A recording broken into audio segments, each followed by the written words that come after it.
सबसे पहले जो सॉफ्टवेयर हमें लगने वाला है, अब एंगुलर पे काम करो या फिर रिएक्ट पे काम करो या फिर व्यू जेएस पे, प्लास्टिक जेएस पे, जो भी जेएस की लाइब्रेरीज है ना, उन सब पे काम अगर करना है तो सबसे पहले हमें लोकल में हमारे सिस्टम में सॉफ्टवेयर लगता है नोड जेएस। ये सॉफ्टवेयर, ये सबने डाउनलोड और इंस्टॉल किया है? किसी का बाकी है? सर पहले किया था उसका। अगर मुझे चेक करना है तो क्या कमांड रहेगा? हाँ, अगर ये डाउनलोड किया उसके बाद अगर इंस्टॉल किया तो कमांड प्रॉम्प्ट ओपन करना है, सीएमडी लिखना है। ठीक है। अभी मेरे पास पुराना होगा, सो नोड हाइफन वी करना है। तो ये आपको वर्जन दिखाएगा, मेरे पास 20 वाला वर्जन है। तुमने अगर कल इंस्टॉल किया होगा तो तुम्हारा वर्जन कुछ और हो सकता है। ठीक है, क्लियर है? नोड हाइफन वी, इससे आपका नोड का वर्जन पता चलता है कि कौन सा नोड का वर्जन आपने इंस्टॉल किया है। किसी का बाकी नहीं है ना? ऑलरेडी सब वर्किंग या फिर ऑलरेडी एंगुलर है आपके पास, राइट? कंसिडर कर रहा हूँ ये सबने किया है। ठीक है। श्रीपाद, सागर, किया है? Yes sir. Yes sir. Okay. 2017 है सर मेरे पास। हाँ, चलेगा। ठीक है। तो जैसे मैंने बोला, नोड जेएस सॉफ्टवेयर की जरूरत क्या है? अगर हमें लोकल पे कि कोई भी जेएस फ्रेमवर्क पे काम करना है तो हमें नोड जेएस सॉफ्टवेयर लगेगा, either it is react, angular, view, कोई भी। ओके। सबसे पहले नीड ये होगी। अब उसके बाद मुझे अगर एंगुलर पे काम करना है तो मुझे एंगुलर की सी एल आई एक लाइब्रेरी होती है वो इंस्टॉल करना पड़ता है। अब सी एल आई का मतलब क्या है? C L I, what does it mean C L I? Command line interface. Command line interface मतलब? कमांड लाइन इंटरफेस मतलब? प्रॉम्प्ट ये सीएमडी जैसा ही रहेगा। हाँ, कमांड लाइन तो वो आ गया कमांड लाइन मतलब कमांड प्रॉम्प्ट पे। सो ये कमांड लाइन इंटरफेस मतलब क्या होता है कि तुम कोई एप्लीकेशन है, ये कोई या कोई सॉफ्टवेयर है या कोई कुछ बंच ऑफ स्क्रिप्ट है, उसको तुम कैसे कम्युनिकेट करोगे? कमांड से, कमांड प्रॉम्प्ट से। सो ऐसे बहुत सारे एप्लीकेशन है जो कमांड से ही काम करते हैं, राइट? तो उसको कमांड लाइन इंटरफेस बोलते हैं। तो एंगुलर की जो एंगुलर अपन इंस्टॉल करने के बाद हम एंगुलर के जो भी कमांड्स है वो कैसे एक्सेस करते हैं? Using command line interface. Okay. So उसके लिए पहले हमें एंगुलर इंस्टॉल करना पड़ता है। एंगुलर इंस्टॉल मतलब एक छोटा सा पैकेज है वो इंस्टॉल करना पड़ता है। ठीक है। तो उसके लिए एंगुलर डॉट डेव पे जाओ, ये नई साइट है एंगुलर की। ओके। यहाँ पे डॉक्स पे जाओ, डॉक्स पे इंस्टॉलेशन। ठीक है। अब देखो यहाँ पे पहले नोड 18 से बड़ा होना चाहिए, 18.19 से बड़ा होना चाहिए। ठीक है। उसके बाद हमें ये कमांड है npm इंस्टॉल एंगुलर CLI। अब ये npm क्या है? npm क्या होगा ये npm? What note is package npm? Note package manager. Node package manager. अब ये वर्ड से क्या समझता है नोड पैकेज मैनेजर? क्या समझता है ये वर्ड से? नोड पैकेज मैनेजर क्या लगता है ये वर्ड से क्या, कैसा अंडरस्टैंडिंग आता है? नोड का पूरा एक बंच ऑफ फाइल होंगे, पैकेज देखो, होगा। वर्ड क्या है? मैनेजर। मैनेजर वर्ड कब यूज करते हैं? जो कोई मैनेज कर रहा है, बराबर। सो नोड पैकेज मैनेजर, एनपीएम एक ऐसी साइट है या फिर ऐसा पोर्टल है जहां पे सारे टेक्नोलॉजीज के पैकेजेस होते हैं। सारे टेक्नोलॉजीज, डजेंट मैटर आप dot net, Java, Python, jQuery, JavaScript, Angular, React, Vue, plastic, जितने भी लैंग्वेजेस आपको पता है, इवन शेयर पॉइंट ऑल्सो। अगर लेट से आप डॉट नेट पे काम कर रहे हो, आपने डॉट नेट में कुछ तो भी ऐसा बनाया कोड जो रियूजेबल है, बाकी लोग भी यूज कर सकते हैं, तो आप क्या करते हो? उसकी लाइब्रेरी बनाते हो या फिर पैकेज बनाते हो और उसको यहाँ पे होस्ट कर देते हो। फिर बाकी लोग वो लाइब्रेरी को अपने प्रोजेक्ट में यूज कर सकते हैं। ठीक है। अब एंगुलर के कंपैरिजन में बताता हूँ, या फिर जावास्क्रिप्ट में। आपने जावास्क्रिप्ट में एक ऐसा कोड लिखा है जो कोई भी टेबल के साथ आपको काम करने देगा। अगर टेबल पे यूज कर रहे हो आप, टेबल पे सॉर्टिंग चालू हो जाएगा, सर्चिंग चालू हो जाएगा, पेजिनेशन भी अपने आप आ जाएगा। आपको उस कोड को सिर्फ टेबल का अरे भेजना है, वो टेबल भी अपने आप बनाएगा। तो ये रीयूजेबल हो गया, राइट? आपने जावास्क्रिप्ट में ऐसा कोड बनाया जिसको आपने, जो कोड यूज करके आपने अगर उसको सिर्फ अरे भेजा कि भाई ये मेरा अरे है, तो वो क्या करेगा, खुद ही टेबल बनाएगा, खुद ही उस पे पेजिनेशन, सॉर्टिंग, सर्चिंग सब कुछ वो खुद ही करेगा।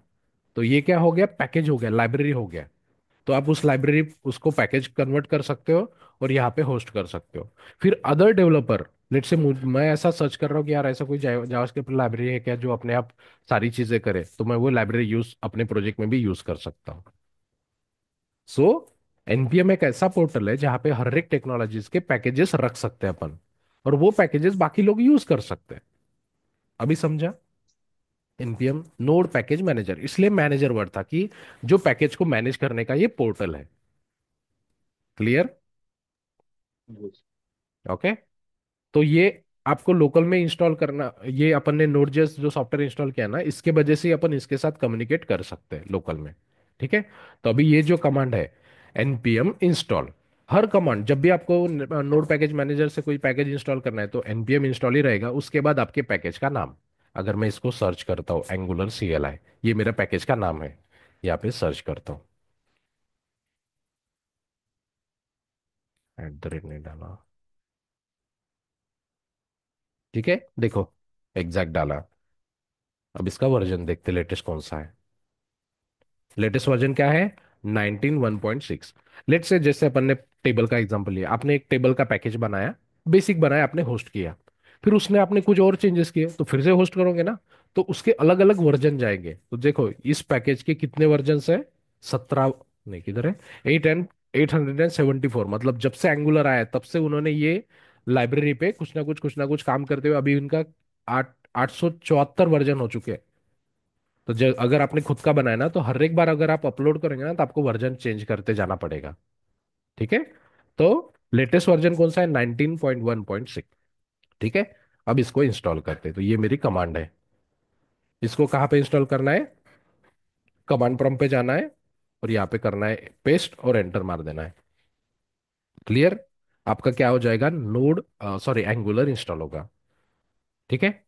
ये मैं कमांड ग्रुप में डाल रहा हूँ, इमिडिएटली जिनके पास नहीं है उन्होंने कर लेना है पट से।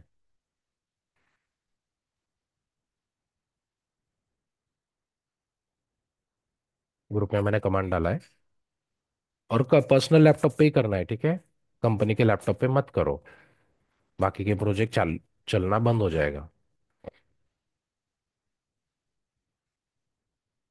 ये कमांड लो और इंस्टॉल करो। कमांड प्रॉम्प्ट ओपन करो, विंडोज की बटन CMD लिखो, कमांड प्रॉम्प्ट ओपन करो और यहाँ पे पेस्ट करके एंटर मारो। अगर आपने नोड इंस्टॉल नहीं किया है तो उसको ये npm क्या है ये समझेगा नहीं। ठीक है, सबसे पहले आपको नोड इंस्टॉल करना पड़ेगा, तभी जाके आप ये कमांड रन कर पाओगे।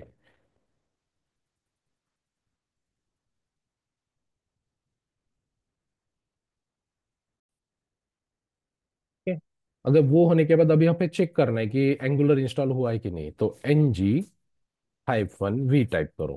क्या टाइप करोगे, NG-V, एंटर मार, सॉरी NG-V करो विदाउट हाइफन, ऐसा कुछ तो भी आएगा।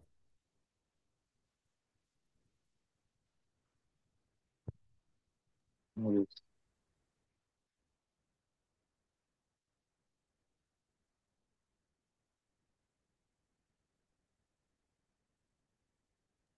Yes sir.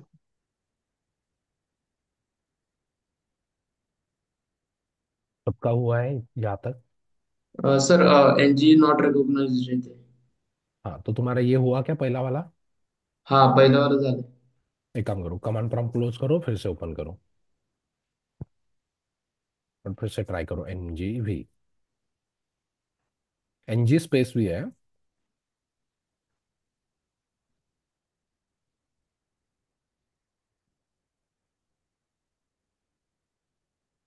राजेश, दीक्षा, बाकी सबका हो रहा है?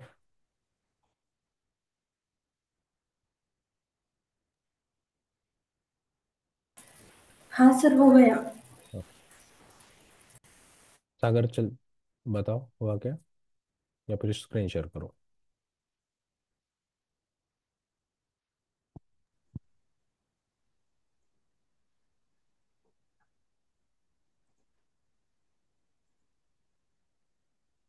स्क्रीन शेयर करो सागर।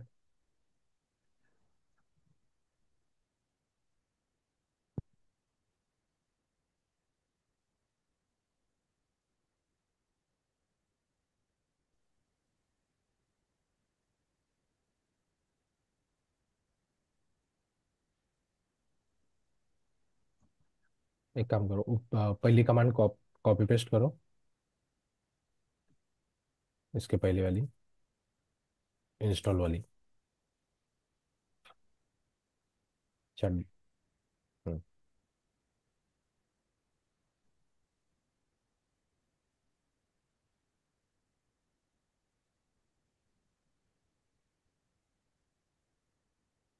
हम्म। एंटर मारो। ऑलरेडी अप टू डेट तो बोल रहा है, npm एंगुलर CLI। एक काम करो, VS कोड के अंदर एक बार चेक करो, VS कोड ओपन करो, जो भी ओपन है। यहाँ पे टर्मिनल दिख रहा है ऊपर मेनू में, ये ऊपर ऊपर मेनू में टर्मिनल, सबसे ऊपर file menu. Ribbon ribbon ribbon ribbon. हाँ, लेफ्ट लास्ट। साइड जाओ। क्लिक करो, न्यू टर्मिनल, पहला, न्यू टर्मिनल, पहला ही ऑप्शन है। यहाँ पे टाइप करो NGV।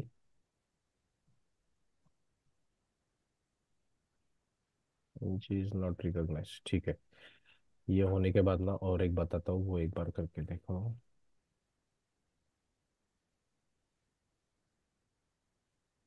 हम्म।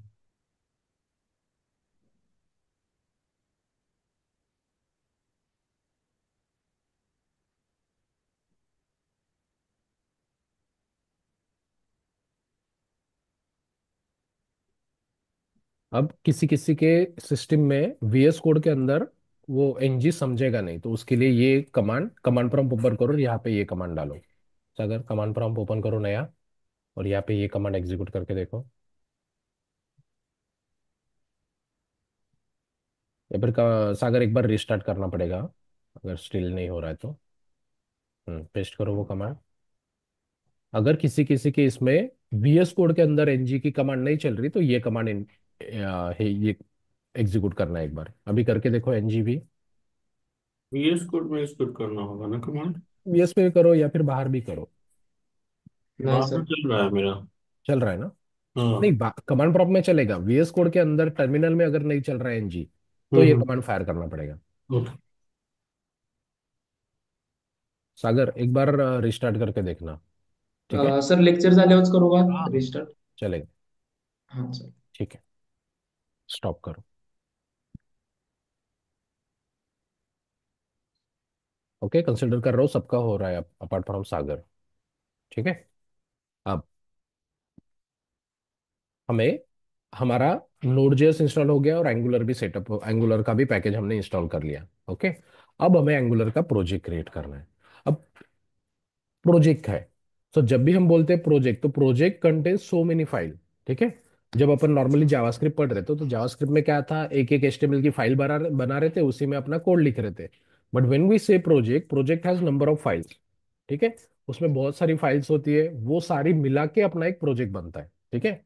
अब आपके लोकल डायरेक्टरी में कोई भी कहीं पे भी डेस्कटॉप छोड़ के, कहीं कौन से तो भी ड्राइव में, C ड्राइव छोड़ के जो भी ड्राइव होंगे उसमें जाओ, एक फोल्डर बनाओ एंगुलर नाम का।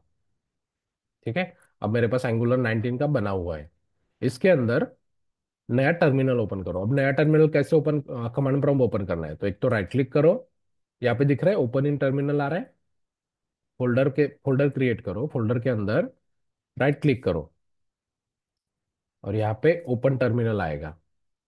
मतलब आपका कमांड प्रॉम्प्ट ये पर्टिकुलर फोल्डर पे ओपन होगा। दिख रहा है? एक तो ऐसा कर सकते हो, या फिर एड्रेस बार दिख रहा है, एड्रेस बार पे CMD लिख दो, तो आपका कमांड प्रॉम्प्ट ओपन है। वो पावर शेल वाला होता है, ये नॉर्मल होता है। कोई भी एक प्रोसेस करो, हमें सिर्फ कमांड प्रॉम्प्ट इस पर्टिकुलर फोल्डर पे ओपन करना है। नया फोल्डर बनाओ, और उस फोल्डर के अंदर जाके ऐसा एड्रेस बार पे क्लिक करो और CMD लिखो, एंटर मारो, ऐसा ओपन हो जाएगा। या फिर राइट क्लिक करके ओपन टर्मिनल करो।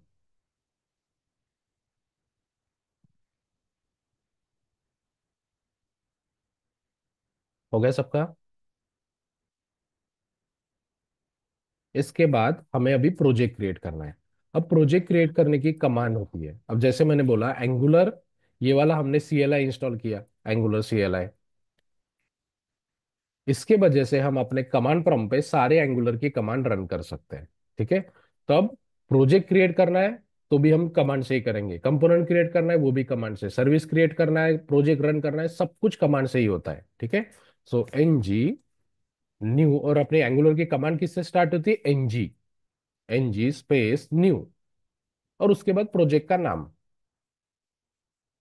ठीक है। जो भी आपको प्रोजेक्ट क्रिएट करना है उसका नाम दो। अभी मैं कर रहा हूं एनजी न्यू एंगुलर 27, अपने बैच का नाम दे रहा हूं। उसके बाद एंटर करना है। ये कमांड लिखने के बाद एंटर प्लेस करना है। अब यहाँ पे ये पूछता है कि जैसे सीएसएस में नहीं, सास है, लेस है, सीएसएस के फ्रेमवर्क में, ऐसे कौन सा है, तो अपन सिंपली सीएसएस के साथ जाने वाले हैं। तो बाय डिफॉल्ट सीएसएस सिलेक्टेड है, तो एंटर मारो, एंटर। उसके बाद फिर से एक क्वेश्चन पूछेगा कि वो सर्वर साइड रेंडरिंग चाहिएगा, तो वी विल सिंपली से नो। सो कैपिटल एन डालो, एंटर करो, तो ये अपना प्रोजेक्ट तो क्रिएट हो गया है। ये देखो, क्रिएट क्रिएट क्रिएट, तो उसने कुछ फाइल्स क्रिएट की है। उसके बाद एक लाइन चल रही है यहाँ पे, इंस्टॉलिंग पैकेजेस वाया एनपीएम। देख रहे हो ये, इंस्टॉलिंग पैकेजेस वाया एनपीएम। ठीक है। अब देखो फोल्डर के अंदर जाओगे ना, एंगुलर B27 आ गया, और देखो ये फाइल्स भी आ गई, प्रोजेक्ट अपना क्रिएट हो गया। बट अभी क्रिएट नहीं हुआ है, ये प्रोसेस एक चल रही है, इंस्टॉलिंग पैकेजेस, वो पैकेजेस इंस्टॉल कर रहा है। ठीक है। अब मैं ये फोल्डर को अपने VS कोड में ओपन करता हूँ। नया VS कोड का विंडो ओपन करो।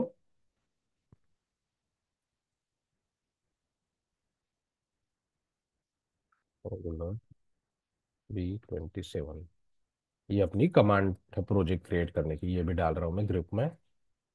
सागर तुम्हारा नहीं होगा, ठीक है, एक बार ट्राई करके देखो, होगा तो होगा, तो नहीं बाद में कर लेना तुम।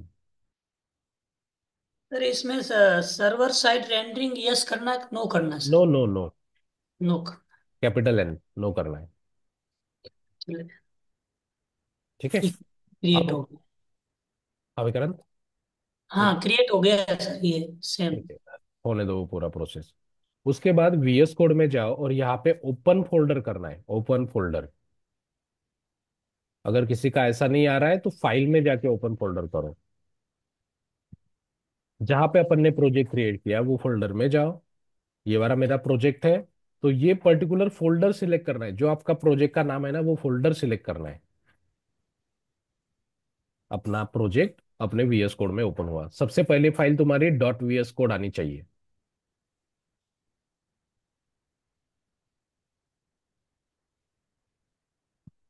यहां तक हुआ है सबका?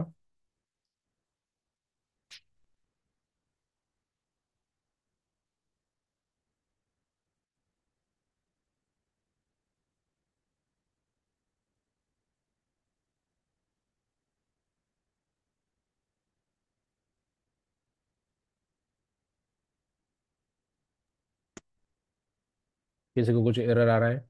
अब ये इंटरनेट के स्पीड के ऊपर डिपेंड है ना, आप अगर आप मोबाइल से कनेक्टेड हो, मोबाइल के हॉटस्पॉट से, तो ये टाइम लगेगा थोड़ा सा। वाईफाई पे हो तो वाईफाई पे जल्दी होगा। ठीक है। अगेन, जो लोग फ्रेशर है, अभी आप पढ़ रहे हो और अभी उसके बाद आप इंटरव्यू चालू करने वाले हो, तो मेक श्योर मोबाइल से मत करो। अगर आपके एरिया में वाईफाई आ चुका है तो वाईफाई से करो, क्योंकि जब आप इंटरव्यू और ये सब के लिए जाओगे ना, तो मोबाइल से अगर इंटरव्यू दोगे तो वीडियो प्रॉपर नहीं जाता है, फिर इंटरव्यूअर फ्रस्ट्रेट होता है। ठीक है। तो पॉसिबल है तो वाईफाई लगा लो, अगर आपके एरिया में है तो, नहीं है तो ट्राई करो। नहीं, कुछ भी ऑप्शन नहीं है तो ठीक है मोबाइल का, बट इंटरव्यू के टाइम पे बहुत दिक्कत जाती है।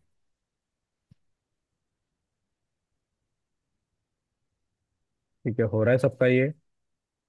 किसी हाँ की हो गया सर। हो गया होगा तो ऐसा आता है, सक्सेसफुल इनिशियलाइज गिफ या पैकेज इंस्टॉल सक्सेसफुली। या है किसी का ऐसा? हाँ इसका है। Yes yes. ठीक है, मतलब आपके पैकेजेस इंस्टॉल हो चुके हैं। ओके। अब अब उसने पैकेजेस कौन से इंस्टॉल किए? वो बोल रहा था ना, installing packages via NPM, NPM से उसने पैकेजेस तो इंस्टॉल किए, लेकिन वो कौन से पैकेज इंस्टॉल किए? अपन ने तो कुछ पैकेज बताए नहीं। तो वो क्या करता, अपने प्रोजेक्ट में एक पैकेज डॉट जेसॉन नाम की फाइल है, पैकेज डॉट जेसॉन। अब यहाँ पे देखो, सारे ये क्या है, अपने पैकेजेस है, ये तो उसने क्या किया, ये सारे पैकेजेस इंस्टॉल किए एनपीएम से, और कहाँ पे रखे? अपने नोड मॉड्यूल फोल्डर में। ये देखो, ये प्रोजेक्ट, ये फोल्डर अपने आप क्रिएट हो गया, नोड मॉड्यूल। यहाँ पे सारे उसने पैकेजेस रखे। ओके। अब जैसे देखो, मैं एक आधी पैकेज सर्च करके दिखाता हूँ, ये RxJS। ठीक है। ये ये दिख रहा है ना, डिपेंडेंसीज और डेव डिपेंडेंसीज। लेफ्ट साइड वाले क्या है डबल कोट के अंदर, ये वाले पैकेजेस के नाम और उसके वर्जन। मैंने बोला था ना, एनपीएम में जब पैकेजेस रहते हैं अलॉन्ग विथ वर्जन रहते हैं। अब मैं ये RxJS सर्च करके देखता हूँ, सर्च पैकेज। ठीक है। 7.81 8.1 अपना कौन सा है, 7.8.0 है। ठीक है। अब वो वन वन मतलब एक पैकेज, एक एक्स्ट्रा पैकेज है, लेकिन अपना एंगुलर के साथ इन्होंने ये वाला कंफर्टेबल यूज किया है। वैसे टीएस लिप देखो, या फिर नीचे का देखता जास्मिन स्लैश कोर, हर जो पैकेजेस वहां पे मेंशन है ना, सारे पैकेजेस यही पे है और यही से अपन यूज कर रहे हैं। ठीक है। ये देखो 5.610, ये 5.4.0 है, तो पुराने वर्जन यूज कर रहे हैं एंगुलर 19 के साथ ये है। अब बाकी जो वर्जन है ये अलग अलग, ये एंगुलर के पैकेजेस नहीं है, ये अलग है, तो उनका अलग चालू रहता। बट एंगुलर 19 के साथ ये प्रॉपर चलता है, इसलिए अपन ने ये बाय डिफॉल्ट आते हैं। ठीक है। सो अब सबसे पहली file package dot Jason. Package dot Jason, इसमें क्या होता है, सारे पैकेजेस अपने एंगुलर के प्रोजेक्ट में, जितने भी पैकेजेस अपन यूज करने वाले हैं, कुछ डिफॉल्ट होते हैं, कुछ उसके बाद अपन भी इंस्टॉल करते हैं। जैसे बूटस्ट्रैप अपन इंस्टॉल करते हैं, प्राइम इंजन इंस्टॉल करते हैं, मटेरियल यूज करते हैं, तो वो अपन इंस्टॉल करेंगे बाद में। एनपीएम आए बूटस्ट्रैप करो, एनपीएम इंस्टॉल बूटस्ट्रैप करो, एनपीएम इंस्टॉल मटेरियल करो, एनपीएम इंस्टॉल प्राइम इंजन करो, तो उसकी कमांड, उसका पैकेज का और वर्जन भी यहाँ पे अपने आप ऐड हो जाता है। तो package dot JSON will contain all the packages entries which we are going to use in our Angular project. ठीक है। अपने एंगुलर के प्रोजेक्ट में जितने भी हम पैकेजेस यूज करने वाले हैं, उनकी सारी की एंट्रीज होती है अलॉन्ग विथ इट्स वर्जन। ठीक है। पैकेज का नाम वर्जन, पैकेज का नाम वर्जन। क्लियर हुआ। पैकेज डॉट जेसन, ये फाइल में सारे अपने पैकेजेस की एंट्रीज होती है। क्लियर है सबको। Yes. ओके। ये पैकेज डॉट जेसन। उसके बाद दूसरी इंपॉर्टेंट फाइल होती है एंगुलर डॉट जेसन। अब जैसे मैंने बोला कि एंगुलर क्या है, एक प्रोजेक्ट है, राइट। जब भी अपन प्रोजेक्ट की बात करते हैं, let's say if it is a dot net project, Java project, right, react project, और भी पीएचपी का प्रोजेक्ट हो गया, जो भी अपनी बड़ी बड़ी टेक्नोलॉजीज है, जब भी अपन प्रोजेक्ट की बात करते हैं तो प्रोजेक्ट को एक कॉन्फ़िगरेशन या फिर सेटिंग की फाइल होती है, जिसमें हम अपने प्रोजेक्ट की सेटिंग करते हैं या फिर कॉन्फ़िगरेशन करते हैं। कुछ तो रूल्स एंड रेगुलेशन रहते होंगे ना प्रोजेक्ट, ओवरऑल प्रोजेक्ट पे कुछ तो कॉन्फ़िगरेशन या फिर कुछ तो सेटिंग रहती होगी। तो वो सेटिंग या फिर वो कॉन्फ़िगरेशन अपना कहाँ पे रहता है, angular dot JSON project, JSON file में। अपने प्रोजेक्ट की सारी कॉन्फ़िगरेशन या फिर सेटिंग अपने ये फाइल में होती है। क्लियर। जैसे अब अपनी इंडेक्स फाइल कौन सी है, राइट, मेरी मेन फाइल कौन सी है, आउटपुट कहाँ पे जाएगा डिस्ट स्लॉश एंगुलर में, मेरे इमेजेस में कौन से फोल्डर में रखने वाला हूँ। ठीक है। उसके बाद ये स्टाइल की फाइल है मेरी ग्लोबल। उसके बाद और अगर बूटस्ट्रैप यूज कर रहा हो, प्राइम इंज यूज कर रहा हो, तो उसके स्टाइल यहाँ पे डालना पड़ता है। कोई जीएस यूज कर रहा हो तो उसकी एंट्री यहाँ पे डालना पड़ता है। उसके बाद ये कुछ साइज रिलेटेड वार्निंग्स है कि मेरे पर्टिकुलर कंपोनेंट में मैक्सिमम कितनी स्टाइल होनी चाहिए, 4 KB तक होनी चाहिए। जब भी मैं प्रोजेक्ट की बिल्ड निकालता हूँ तो मैक्सिमम साइज कितनी होनी चाहिए। देख रहे हो, 500 KB तक वार्निंग आएगा। 1 MB, अगर 1 MB से ज्यादा अगर आपकी बिल्ड बन रही है तो वो बनाएगा ही नहीं, एरर देगा। ठीक है। उसके बाद रन करने की कुछ कमांड है, ये कुछ टेस्टिंग का है, सारी सेटिंग यहाँ पे। सो पैकेज डॉट जेसन में क्या था, मेरे सारे पैकेजेस की एंट्रीज थी। Angular dot JSON it's a configuration file for my angular project. Clear है दोनों फाइल। ठीक है। अब ये बाहर के जो फाइल है, इसमें से अभी के लिए फिलहाल के लिए मैं ये सिर्फ दो ही फाइल बनाऊंगा, पैकेज डॉट जेसन और एंगुलर डॉट जेसन। बाकी भी है लेकिन ये आगे बताऊंगा। ठीक है। अभी फिलहाल के लिए ये दो ही फाइल इंपॉर्टेंट है। उसके बाद एसआरसी फोल्डर, एसआरसी फोल्डर के अंदर कुछ और फाइल होती है मेन डॉट टीएस। अब उसके पहले इंडेक्स डॉट एचटीएमएल। अब सबको पता है कि एंगुलर हो गया, व्यू हो गया या फिर रिएक्ट हो गया, ये सारे क्या है, angular view react. JavaScript. JavaScript के फ्रेमवर्क है। और क्या है? सिंगल हाँ पेज एप्लीकेशन, सब कल पे जाते राइट? सो व्हेन वी से सिंगल पेज एप्लीकेशन और एसपीए,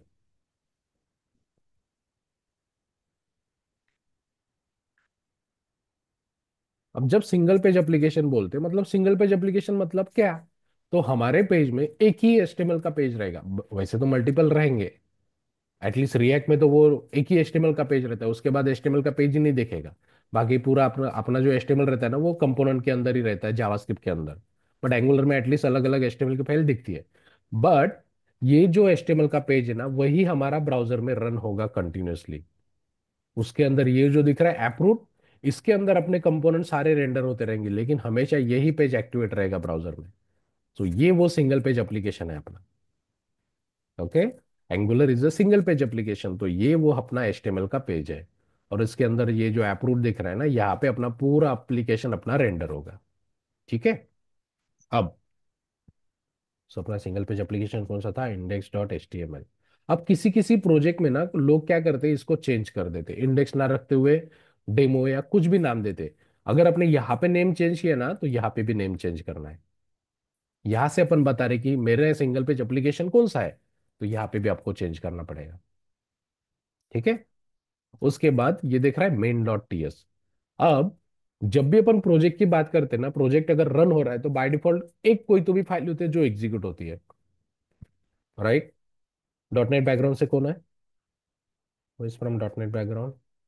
हैं। आमिर हो गया। Yes sir. Yes sir. जब भी अपन प्रोजेक्ट रन करते हैं डॉट नेट में, पुराने वर्जन में सबसे पहले कौन सी फाइल एग्जीक्यूट होती थी? एमवीसी, या फिर एएसपी डॉट नेट में ग्लोबल डॉट एएसएक्स, पता है? Yes yes yes yes sir. Yes sir. Right.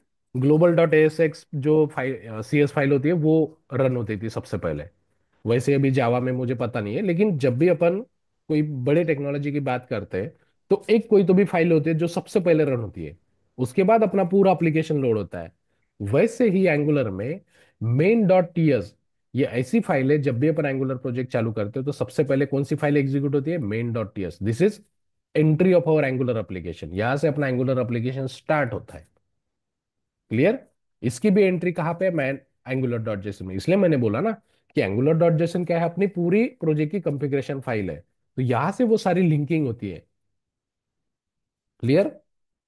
कि ये मेरा इंडेक्स डॉट एचटीएमएल है, ये मेरा ब्राउजर है। तो मतलब एंगुलर जो है एंगुलर डॉट जेसन को पहले रीड करता है फिर वो फाइल को स्टार्ट नहीं, करता है। ऐसा नहीं, एंगुलर डॉट जेस एग्जीक्यूट नहीं होता, ये जस्ट कंबाइन कर रहा है सारे फाइल को, मीनिंगफुल स्ट्रक्चर बना रहा है। ओके, बट किसी अगर नेम लोकल में डिफरेंस हो तो रनिंग इशू आएगा। जब अपन बिल्ड करते हैं ना प्रोजेक्ट, तब ये एंगुलर जेएस का काम नहीं है, तब अपना main dot JS main dot TS सबसे पहले एग्जीक्यूट होता है। लोकल में जब अपन प्रोजेक्ट रन करते हैं तब ये दो फाइल, मतलब ये यहाँ पे बता रहा है सिर्फ कि ये मेरी मेन डॉट टीएस है, ये मेरी इंडेक्स सिंगल पेज एप्लीकेशन है। ओके। ओके, मतलब डिपेंडेंट नहीं है, दोनों कनेक्टेड नहीं है। नहीं, कनेक्टेड है, नहीं है। ओके, मतलब यहाँ यहाँ से अपना मैं जो भी एप्लीकेशन चेंज स्टार्ट कर होता दूँ। है, और मेरा पेज कौन सा है एचटीएमएल का, तो ये है।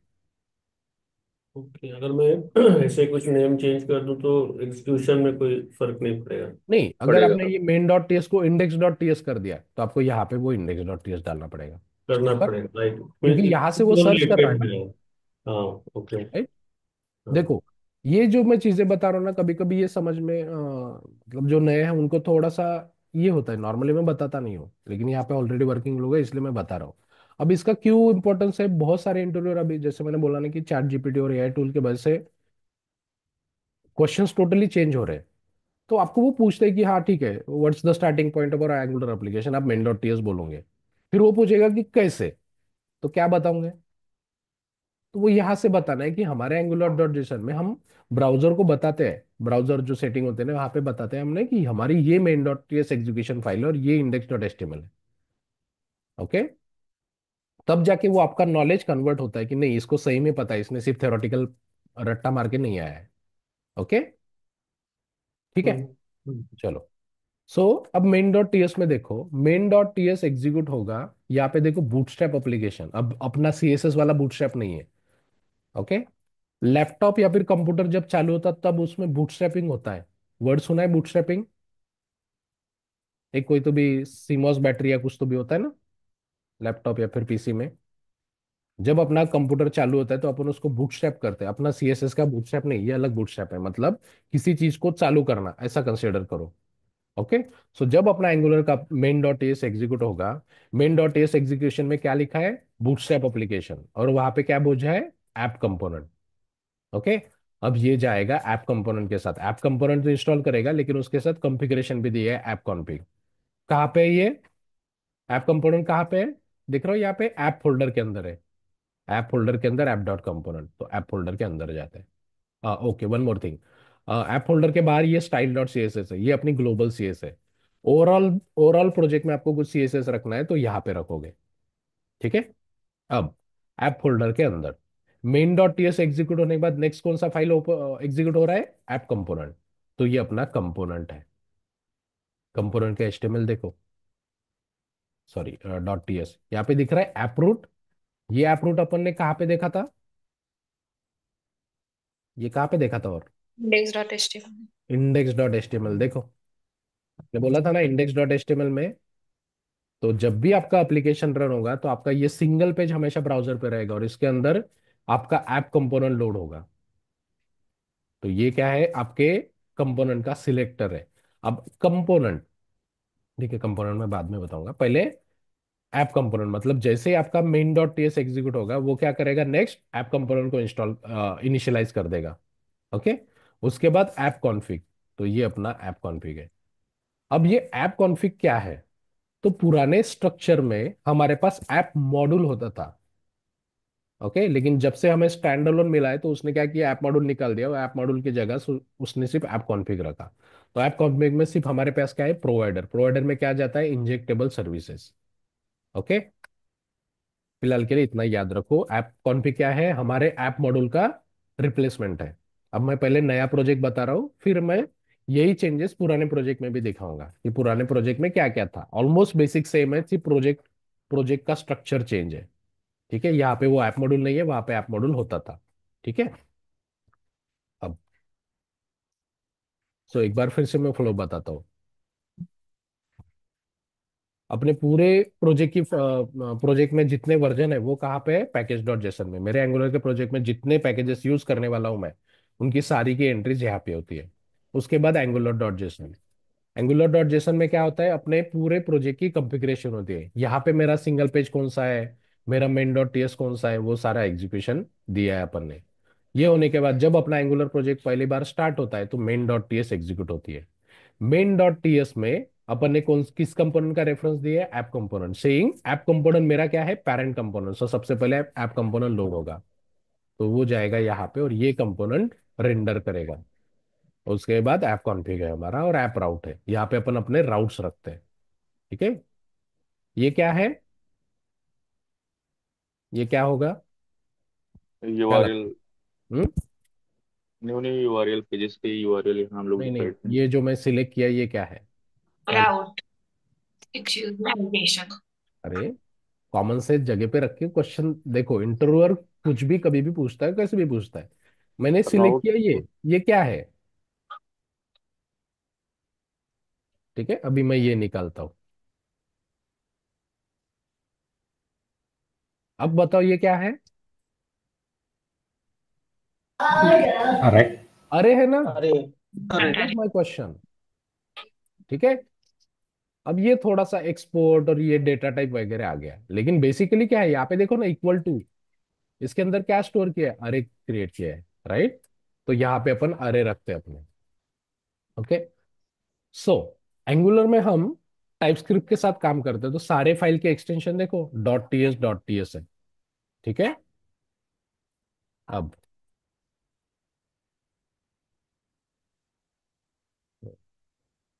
तो अपना प्रोजेक्ट का फाइल्स का हो गया।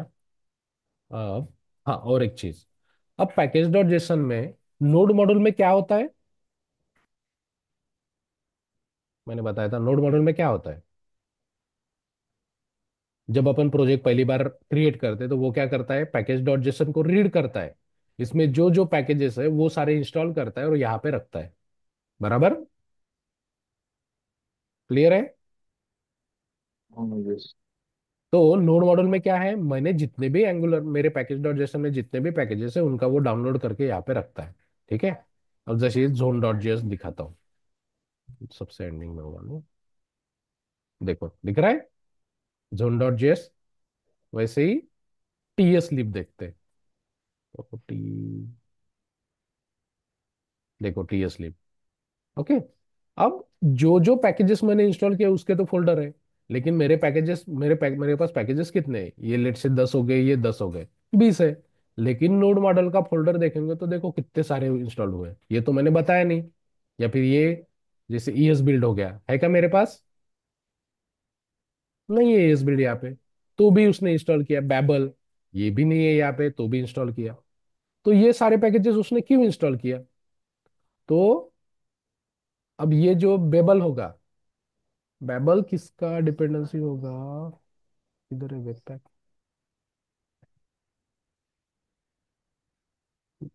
अब ये जो दिख रहा है बिल्ड एंगुलर पहला, तो बिल्ड एंगुलर में ये जो पैकेजेस है ना, अब ये जैसे दिख रहा है ना कि ये यहाँ पे तो अपन ने कुछ 20 पैकेजेस रखे हैं, लेकिन नोड मॉड्यूल में मेरे बहुत सारे पैकेजेस, तो ये बाकी क्यों इंस्टॉल हुए? तो ये बाकी जो पैकेजेस है ना वो किसी ना किसी पैकेज के डिपेंडेंट पैकेजेस है। मतलब जैसे ये पैकेज चाहिए तुमको, तो इस पैकेज में वेब पैक भी इंस्टॉल होगा, बेबल भी यूज होगा, वीट भी इंस्टॉल होगा, सारे डिपेंडेंट पैकेजेस भी उसके इंस्टॉल हो जाएंगे। ठीक है। इसलिए पैकेज डॉट जेसन में जितने पैकेजेस है, लेकिन नोड मॉड्यूल में बहुत सारे पैकेजेस दिखते हैं, क्योंकि ये सारे बाकी डिपेंडेंट पैकेजेस भी अपने आप इंस्टॉल कर लेता है। अगर तुमने ये पैकेज इंस्टॉल किया तो इसके जो भी डिपेंडेंट पैकेजेस होंगे वो भी ये यहाँ पे इंस्टॉल कर लेता है। क्लियर? इसलिए यहाँ पे बहुत सारे पैकेजेस दिखने को मिलते हैं। समझा ना? सर कॉन्फ़िग का एक बार बताओ। किसका? ये सारसी के अंदर कॉन्फ़िग। ये कॉन्फ़िग, ये कॉन्फ़िग मतलब पहले जो अपना पुराना फोल्डर का स्ट्रक्चर था जहाँ पे हमें ऐप मॉड्यूल मिलता था, तो ऐप मॉड्यूल था, ऐप मॉड्यूल की जगह अभी अपने पास ऐप कॉन्फ़िग है। ठीक है। अभी बता, तुम नए हो कि ऑलरेडी पता है पुराना? एंगुलर के लिए तो नया हूँ सर। हाँ, तो अभी रहने दो, ये फाइल जब अपन यूज करेंगे ना तभी समझेगा। यहाँ पे ओके। एक ऐप कॉन्फ़िग है, यहाँ पे कॉन्फ़िगरेशन होता है थोड़ा सा, यहाँ पे सिर्फ सर्विसेज जाती है। ठीक है। अभी नहीं ओके। समझेगा, जब अपन चालू करेंगे ना तभी समझेगा। ओके। ठीक है। सो पैकेज डॉट जेसन में जितने पैकेजेस है वो सारे इंस्टॉल होता है, लेकिन along with some extra packages भी यहाँ पे इंस्टॉल होते हैं। ओके। अब बेसिक, अब मैंने फाइल बता दिया, अब प्रोजेक्ट को रन कैसे करना है। अब ये एक सिंगल पेज तो नहीं है, अब जैसे ये पेज है, इसको अगर मैंने लाइव वर्जन, जैसे अपन नॉर्मल जावास्क्रिप्ट का फाइल ओपन करते हैं ना, गो लाइव करके देखते हैं, कुछ भी नहीं दिख रहा है। ओके। यहाँ पे अगर कंसोल ओपन करते हैं, ठीक है, कुछ भी नहीं चलेगा ये। तो ये क्या है, मेरा प्रोजेक्ट है, तो प्रोजेक्ट अपन ऐसे रन नहीं कर सकते, प्रोजेक्ट को कमांड होती है। ठीक है। अब नया टर्मिनल ओपन करना है, एक तो यहाँ से ओपन करो न्यू टर्मिनल, या फिर नीचे से जो दिख रहा है आइकन यहाँ पे, ये आइकन पे भी क्लिक करो, one and the same thing. Terminal पे जाओ। अभी मुझे प्रोजेक्ट रन करना है। ठीक है। सो प्रोजेक्ट रन करने के लिए फिर से एनजी, सारे कमांड अपने एनजी से ही स्टार्ट होते हैं, एनजी सर्व। प्रोजेक्ट रन करना है तो क्या कमांड है, एनजी स्पेस सर्व, एंटर। तो ये क्या करेगा, अपना प्रोजेक्ट पहले कंपाइल करेगा, उसके बाद रन करेगा। और वो कौन से पोर्ट पे रन होगा, 4200 पे। दिख रहा है? एनजी सर्व करने के बाद उसने प्रोजेक्ट पहला अपना कंपाइल किया। ठीक है। अब कंपाइल वर्ड आपने कहाँ पे सुना होगा, जब आपने सी सी प्लस किया होगा या फिर आप डॉट नेट एंगुलर जावा पे काम करते हो तो कंपाइलेशन वर्ड सुना होगा। प्रोजेक्ट कंपाइल होगा और रन होगा। ठीक है। वो कौन से पोर्ट पे रन हो रहा है, 4200। तो उसको एक्सेस कैसे करना है, फॉलो लिंक पे क्लिक करो, देखो। तो ये अपना बाय डिफॉल्ट कुछ तो भी दिख रहा है, ये कहाँ से आ रहा है, ये आता है अपने ऐप कंपोनेंट से। ये देखो, ये सारा कुछ है, इसके वजह से आ रहा है, मैं ये निकाल देता हूँ। अब यहाँ पे सिंपली लिखता हूँ हेलो, सेव। जैसे मैंने सेव किया, देखो यहाँ पे फिर से कंपाइल हो गया। फिर से कंपाइल होने के बाद अपना पेज ऑटोमेटिकली रिफ्रेश हो गया। देखो मैं दोनों साइड बाय साइड ओपन करके देखता हूँ, जैसे मैं चेंज करता हूँ अपने आप चेंज होगा पेज। हेलो B-27 अभी नहीं हुआ। जैसे मैं सेव करूंगा, देखो आ गया। जैसा अपना लाइव सर्वर चलता था ना, वैसा ही ऑटोमेटिक रिलोड हो जाता है। ठीक है। एक बार आपने प्रोजेक्ट चालू रन किया, उसके बाद आपको काम करना है, सेव करना है, पेज अपना है, रिफ्रेश होगा। ठीक है। अगर आपने प्रोजेक्ट बंद कर दिया तो फिर से रन करना है। फिर हर बार मल्टीपल बार आपको रन करने की जरूरत नहीं है, एक बार रन कर दिया हो गया। अगर आपने प्रोजेक्ट बंद किया या फिर कमांड प्रॉम्प्ट बंद किया तो फिर से रन करना है, नहीं तो वो रन ही रहता है। ठीक है। यहाँ तक क्लियर है सबको? कुछ कुछ डाउट है किसी को? सर राउटर आउटलेट क्या है? हाँ, वो बताता हूँ मैं आगे। नहीं, अभी तक मैंने जितना बताया वहां तक सबको क्लियर है। हाँ सर। पोर्ट नंबर किधर रहता है, कौन सी फाइल पे? 4200 बाय डिफॉल्ट रन होता है, मतलब वो कहीं पे मेंशन नहीं है, लेकिन बाय डिफॉल्ट अपन जब प्रोजेक्ट रन करते हैं तो 4200 पे ही रन होता है। अगर मुझे 42 डिफॉल्ट पोर्ट अगर चेंज करना है तो हमारे एंगुलर डॉट जेसन में जाना है, और यहाँ पे जो डेवलपमेंट टैग दिख रहा है इसके अंदर पोर्ट लिखना है।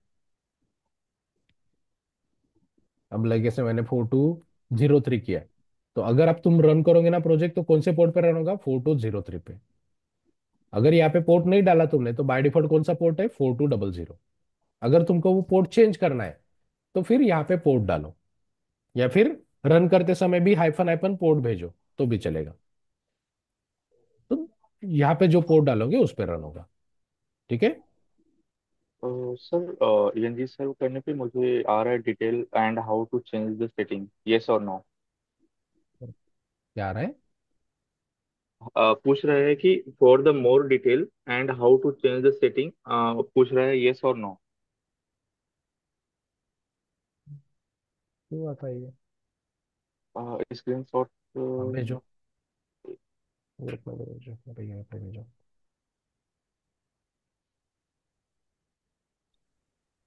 यस और नो आ रहा है सर। यस कर दो, चलेगा।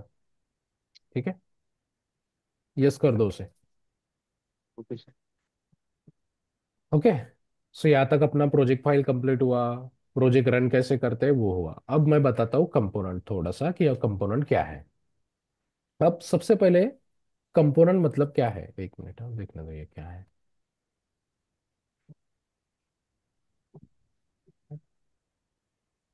हाँ ठीक है, ये चलेगा। यस कर दो, नो कर दो, चलेगा कुछ भी। अब कंपोनेंट। ओके। अब अपना मैं जावास्क्रिप्ट का फोल्डर ओपन करता हूँ। अब जब अपन जावास्क्रिप्ट पे काम करते थे, मैं नया पेज बनाता हूँ, demo.html। ये प्रॉपरली ध्यान दो, कंपोनेंट समझना बहुत इंपॉर्टेंट है। सर रिकॉर्डिंग ऑन है।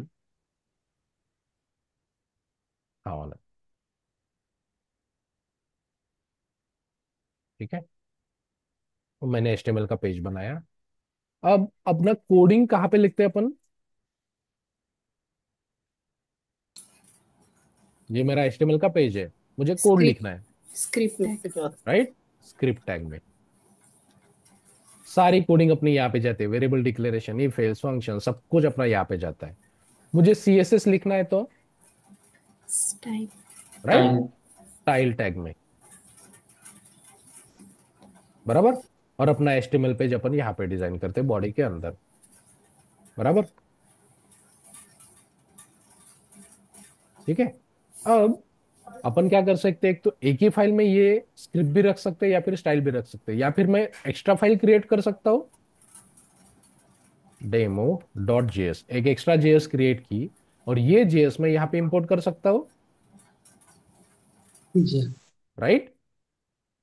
सर से। demo.js, जैसे ही demo.js बना है वैसे मैं एक्स्ट्रा demo.css भी बना सकता हूँ, इसको भी यहाँ पे इंपोर्ट कर सकता हूँ। क्या लिखते अपन? स्टाइल ही लिखते ना? क्या लिखते अपन? स्टाइल ही लिंक, लिखते। लिंक। क्या लिंक लिखते? रील। ऐसे नहीं है ना? एचरा। Link rel rel REL is equal to अरे ये शीट। नहीं, सजेशन में नहीं आ रहा है। पक्का ऐसे ही? Style sheet. हम्म। Style sheet. लिंक लिख, क्या लिखना है यहाँ पे? REL लिखना है कि और कुछ लिखना है? इसके अंदर सर स्टाइल शीट। नहीं, वो बाद में ना। सर नहीं नहीं, बताओ ना बरोबर क्या लिखना है यहाँ पे। REL ही लिखना है ना? Are style. demo.css ऐसा? Style sheet. कहाँ पे स्टाइल शीट? रील के rel is equal to style sheet is equal. अच्छा, यहाँ पे हाँ। ये, उसके बाद फाइल का नेम होता है इसके। फाइल कैसे दो ये file? You need to use H reference. href. हम्म। H reference. H reference href, okay, हाँ। Dot file name. हम्म, राइट फाइल। ठीक है। सो अपन ने क्या किया ये पेज में? एक तो इंटरनली स्टाइल भी लिख सकते हैं, इंटरनली जेएस भी लिख, स्क्रिप्ट भी लिख सकते हैं, या फिर हमने दो एक्स्ट्रा फाइल क्रिएट किए और वो यहाँ पे लोड किए मैंने। ये समझा सबको? मतलब ये मेरा HTML का पेज है, इस HTML का कोड कहाँ पे रहेगा? ये फाइल में। इस HTML का CSS कहाँ पे रहेगा? ये फाइल में। ठीक है। अब ये जो अपन नॉर्मल HTML पे फाइल में कर रहे थे, वैसा ही सेम एंगुलर में कैसा होता है? एंगुलर में पूरा सेपरेशन है। एक कंपोनेंट में तीन फाइल होती है मिनिमम।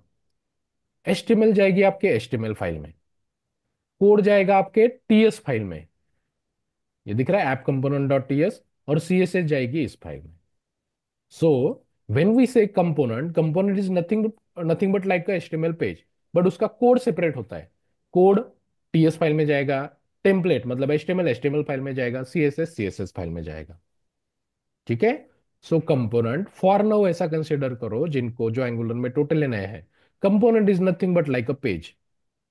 उसको जैसा अपन HTML का पेज बनाते हैं वैसे ही कंसिडर करो, बट उसका कोड सेपरेट होता है। HTML एक फाइल में होता है, कोडिंग दूसरे फाइल में होता है, CSS तीसरे फाइल में होता है। ठीक है, ये समझा? यस। ठीक है। अब मैं कंपोनेंट क्रिएट करके दिखाता हूँ। ऐप के अंदर मैं एक फोल्डर क्रिएट करता हूँ। ये देखो, ऐप फोल्डर को सिलेक्ट करो, एक तो राइट क्लिक करो, न्यू फोल्डर करो, और ये जैसे क्लिक किया ना, ऊपर भी देखो आइकॉन आ रहे हैं, न्यू फोल्डर। तो ऐप फोल्डर के अंदर मैंने कंपोनेंट्स नाम का फोल्डर क्रिएट कर रहा हूँ। अब ऐसा जरूरी नहीं है, ऐप फोल्डर के अंदर भी आप कंपोनेंट बना सकते हो, बट जस्ट सेपरेट आउट करने के लिए मैं कंपोनेंट का फोल्डर क्रिएट कर रहा हूँ। ठीक है। अब इस कंपोनेंट के फोल्डर के अंदर मुझे क्या करना है? मेरे राउट्स, सॉरी, कंपोनेंट क्रिएट करना है। तो इस कंपोनेंट, इस फोल्डर के ऊपर आपको क्या करना है? टर्मिनल ओपन करना है। राइट क्लिक करो, open in integrated terminal, click करो, तो आपका नया टर्मिनल ओपन होगा उस फोल्डर पे, दिख रहा है? कंपोनेंट फोल्डर पे आया। अब मुझे नया कंपोनेंट ओपन करना है, तो ng component, sorry, ng generate component, उसके बाद कंपोनेंट का नाम। ठीक है। ये अपनी कंपोनेंट क्रिएट करने की कमांड है, ng जनरेट कंपोनेंट, कंपोनेंट का नाम। ठीक है, क्रिएट करते हैं ng generate component, ng generate component. Let's say मैं पहला कंपोनेंट क्रिएट कर रहा हूँ डैशबोर्ड नाम का। एंटर। जैसे मैंने एंटर किया तो देखो उसने कितने फाइल क्रिएट किया? चार फाइल क्रिएट किया। Dashboard component dot HTML, dashboard component dot spec dot TS, dashboard component dot TS और एक CSS। तो मैंने बोला था Angular component is a combination of at least three file. एक और एक्स्ट्रा फाइल होती है स्पेक डॉट टीएस, वो हमारी टेस्टिंग की फाइल होती है, इसका हमें कुछ काम नहीं है फिलहाल। सो एक कंपोनेंट में मिनिमम कितनी फाइल रह सकती? तीन फाइल, HTML की, TS की और CSS की। ठीक है। तो अभी कंपोनेंट का फोल्डर देखोगे तो कंपोनेंट में देखो डैशबोर्ड फोल्डर है और उसमें चार फाइल है, और एक कंपोनेंट क्रिएट करता हूँ एम्प्लॉय नाम का। अब देखो, एक तो तुम ये फुल फॉर्म लिख सकते हो या फिर शॉर्ट फॉर्म भी चलेगा। जनरेट की जगह G लिखो, कंपोनेंट की जगह C लिखो। आपके कंपोनेंट का नाम क्या है? एम्प्लॉय। एंटर। फिर से वो कंपोनेंट क्रिएट करेगा। चार फाइल क्रिएट की, देखो डैशबोर्ड का एक फोल्डर आया, एम्प्लॉय का, जितने भी कंपोनेंट क्रिएट करेंगे ना उसका फोल्डर क्रिएट होगा, उस फोल्डर के अंदर उसके चार फाइल क्रिएट हो जाएगी। दिख रहा है? सबके नाम देखो, डैशबोर्ड डैशबोर्ड कॉमन रहेगा, एम्प्लॉय एम्प्लॉय कॉमन, उसके बाद component dot CSS, HTML, spec dot TS, यहाँ पे भी सेम। तो कंपोनेंट में मिनिमम 3 फाइल रहे, 4 फाइल कंसिडर करो, अब वो बाय डिफॉल्ट क्रिएट कर ही रहा है। तो जब भी अपन कंपोनेंट क्रिएट करेंगे तो वो 4 फाइल क्रिएट करता है। ओके। सो अगर मैंने बोला कि लेट से एम्प्लॉय पेज क्रिएट करो, तो तुम क्या करोगे? एम्प्लॉय का कंपोनेंट क्रिएट करोगे, HTML यहाँ पे लिखोगे, उसकी कुछ CSS चाहिए तो वहां पे लिखोगे, और उसका कुछ कोड लिखना है तो .ts में लिखोगे। ठीक है। अब फिर से मैं यहाँ पे आ रहा हूँ। अब अपने demo.html पेज में इस पेज को कैसे पता चल रहा था कि यहाँ पे कोड लिखना है और यहाँ पे CSS लिखना है? कैसे पता चल रहा था? वो कनेक्ट किए हम लोग ने राइट, लिंक और इसके यहाँ पे थ्रू। अपने कनेक्शन किया ना कि ये पेज का कोड कहाँ पे रहेगा, यहाँ पे, तो वो हमने यहाँ पे बताया। इस पेज का CSS कहाँ पे रहेगा, यहाँ पे, तो वो हमने यहाँ पे बताया। तभी तो उसको पता चला ना। अगर मैंने ये यहाँ पे नहीं डाला तो ये एक इंडिविजुअल पेज है, यहाँ पे कुछ भी करो इसको कुछ फर्क नहीं पड़ने वाला है, क्योंकि लिंक ही नहीं किया अपन ने। बट ये अभी लिंक्ड है। ठीक है। तो अब यहाँ पे भी जैसे अपन ने एंगुलर में देखा, ये तो अलग अलग फाइल है, तो ये लिंक कैसी है? तो अपने कंपोनेंट के .ts में लिंक होती है। देखो .ts के अंदर ये दिख रहा है @कंपोनेंट कुछ तो भी, इसको एक वर्ड है डेकोरेटर, कंपोनेंट डेकोरेटर। ठीक है। अब ये आगे बताऊंगा डेकोरेटर। फिलहाल जो अपन लिंक भेज रहे, लिंक देख रहे वो यहाँ पे देखो, ये मेरा कंपोनेंट का .ts फाइल है। यहाँ पे मैं बता रहा हूँ कि मेरा HTML फाइल कौन सा है, तो देखो टेम्पलेट URL में दिख रहा है डैशबोर्ड कंपोनेंट .html, ये मेरे फाइल का रेफरेंस देखो यहाँ पे। स्टाइल कौन सी है, तो देखो डैशबोर्ड कंपोनेंट ये डैशबोर्ड का देखा। एम्प्लॉय का देखते हैं, देखो employ component employ component linking समझा? इसके वजह से ये तीनों फाइल एज अ ग्रुप काम करती है। हम्म, ठीक है। तो जब ठीक। भी आपको इंटरव्यू में क्वेश्चन पूछते हैं ना, what is component, when you are saying just what do we say that component is a directive and it has some functionality, वो बहुत थ्योरेटिकल डेफिनेशन होती है। आपको ऐसा थोड़ा सा आपके अगर माइंड में ये क्लियर है कि एक्चुअली होता कैसे है, तब आप you can better explain. Right. Interview में आप हर एक क्वेश्चन जो आंसर करते हैं ना, उसके ऊपर आपका डिपेंड होता है कि आप कैसे आंसर कर रहे हो। आपने कई कई वेबसाइट से कैसे अपने थेरोटिकल जो भी डेफिनेशन है वो रट्टा मारी है, तो वो आगे वालों को समझ में आता है कि आप ये रट्टा मार के आए हो। जो एक्चुअल एक्सपीरियंस वाला डेवलपर है ना, वो रट्टे वाली डेफिनेशन कभी यूज नहीं करता है, वो एक्सप्लेन करने का ट्राई करता है कि हाँ, component has minimum 3 files, HTML spec. In HTML we put our template, in CSS we keep our CSS, and in .ts we actually write our code. And how do we link those 3 files in the component decorator? ये आपकी definition जाननी चाहिए। हो गया, वो आगे वाला कुछ बोलेगा ही नहीं उसके ऊपर, क्योंकि उसको समझ में, उसको प्रॉपरली समझ में आ गया कि you are clear what is component. समझा? तो ये लिंकिंग यहाँ पे होती है component.decorator में। ठीक है। क्लियर है इतना? हाँ ये यहाँ तक ही था ना आज का। ठीक है। स्टॉप करता हूँ मैं आज, मतलब एक ही दिन में बहुत ज़्यादा नहीं होना चाहिए, और ये थोड़ा सा शेड्यूल बनाया मैंने। अब यही टॉपिक लूंगा ऐसा भी नहीं है, ये जस्ट मेरे लिए था कि पर डे मुझे कौन, क्योंकि मैं फ्लो में जाता हूँ तो पढ़ाते ही जाता हूँ, तो वो आगे सबको समझेगा इसकी गारंटी नहीं रहती, तो इसलिए मुझे रिमिट करने के लिए इतना स्टॉप करके रख रहा हूँ। ठीक है। हाँ सर, वो डिफरेंस एक बार बता दीजिए। कौन सा?